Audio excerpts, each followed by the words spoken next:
আপু এগুলা কি কি কাটছেন? কাঁচা টমেটো, পাকা পেঁয়াজ, পেঁয়াজ ফুল আর কাঁচা সুন্দর। টমেটো যেটা রেসিপি হচ্ছে কি আর আনবেন আপা? এটা ভাত দেখাম।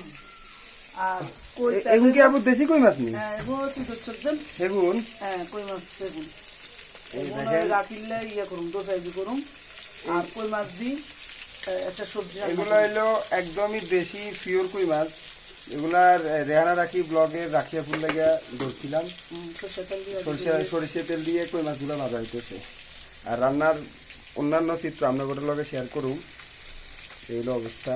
আর বেশি মাছ না। আবার এই শাকে কি আমাদের দেশে তো নেছে না বাদ? এই কদু না ইয়ে কুম্বা কদু কেন? কদু বেস্তের মধু। আমার কোথায় দিয়েছি ওরে রে, আবার কি নিয়ে যাচ্ছে এ দেখেন একবারে দেশি কদু। হ্যাঁ কদু বেস্তের মধু। ওরে আপু এটা ধর এটা ধর। এটা আঙ্গুর নিজের গাছের কদু আর হইলো এই দেখেন এটা একদম তালের কচি তাল, তালের বাড়া। এই সময় কিন্তু এই তাল পাওয়া যায় না, এই তালের এই 12 মাইয়া তাল। এগুলো আপনার ওই রাখি বললা ইনছে আই কাটি দিমু আরি। ঠিক আছে, চাপসা করি করি এ দেখেন এটা হইলো আমগো বিড়ালের খাবার। গাজর আর গাজর, মিষ্টি কুমড়া, তারপরে আর মুরগি। মুরগিটা এখনো দেওয়া হয় না, মুরগিটা আরো হরে দিব আরে। এই দেখেন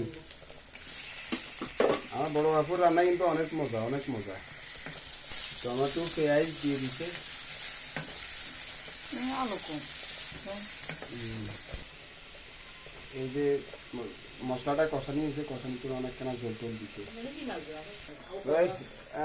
এই দেন একবারে দেশি। এটা কিন্তু পুরাপুরি ভাজা হয় না, একখানা নরমাল করকরা ভাজা না আর কি, নরম ভাজা। যেহেতু এটা তো পেঁয়াজি হইব, আর করকরিয়া করলে তো করকরিয়া করলে তো আপনার খালি খালি খাইবেন লাগে আর কি। আর দেশি মাছ একটু নরম ভাজা থাকলে দেশি কই মাছটা মজা।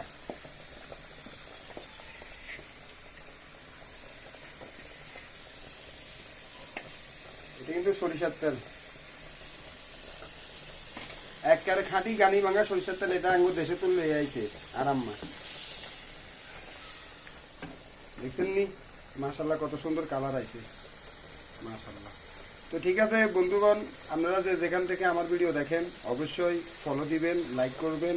কমেন্টের বিষয়ে আপনাদের কিছু কইতাম না, যা মন চায় তা কমেন্ট করতে পারেন, কারণ আপনাদের ব্যক্তিগত হক এটা।